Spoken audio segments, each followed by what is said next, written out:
Well, for more on this, Tanveer Chowdhury joins us now from Dhaka. Thanks so much for being with us, Tanveer. I know it's been extremely hard to get a hold of you because of those internet services being down. This is an extremely grave situation, what is happening there in the capital, isn't it? Absolutely. I mean, the situation is still very fluid and volatile. As we speak, just 4 blocks from me, there's a standoff between the protesters and the police. We can hear on and off sound grenades, bullets and tear gas shells firing. Right now there was a bullet fire. As we speak, reports coming from different parts of the country of clashes continuing in Bangladesh, as well as in different locations in the capital city.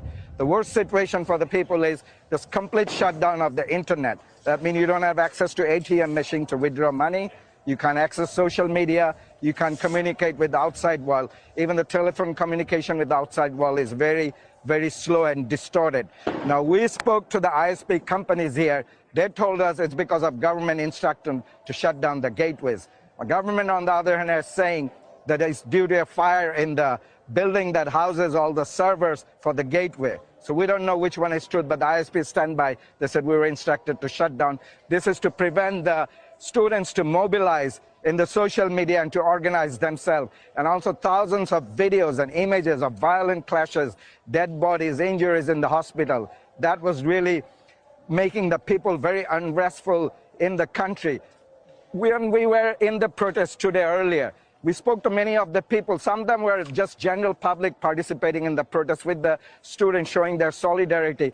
There's a different dimension to it. There's a pent-up frustration because of high inflation, soaring food prices. They feel the election was rigged. So the opposition also called out a mass procession after the Juma prayer all across the country. So it is also taking a different dynamics than just the student protest. The government yesterday, the law minister said they're willing to sit down with the students and come to a compromise. The Supreme Court Appellate Branch Division is going to have a hearing, emergency hearing on Sunday to come to some sort of compromise for the student. The student leader said that we are in no mood for compromise. The atmosphere is not there. Why did you let the political wing, student wing of the ruling party to attack us and the number of students dead? Until and unless that's accounted for and the government answer for that, we're not in a mood to compromise with you all. Yeah, as you mentioned, at least 39 people have been killed, more than 1,000 injured. We're hearing bullets being fired behind you. Is the government, the police there, are they losing control of the situation? In certain areas, they definitely are. Several government buildings have been burned. We have shown that in yesterday's TV, that the Bangladesh National Television, which is a government-run, which was burned and fully damaged, is basically stopped broadcasting. That area is cordoned off by paramilitary units.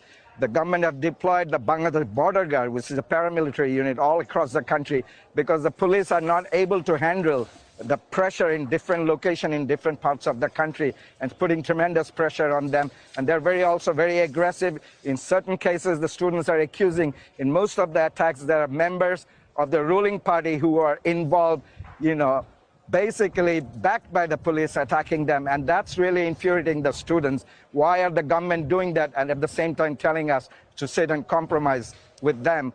Under this circumstance, no way we're going to sit with them. And they said they'll continue to protest. And the casualty and injuries figures probably is much higher than what we are hearing, because talking to a lot of the local media, TV stations, journalists, our fellow colleagues, they said, look, we have been putting a lot of self-censorship.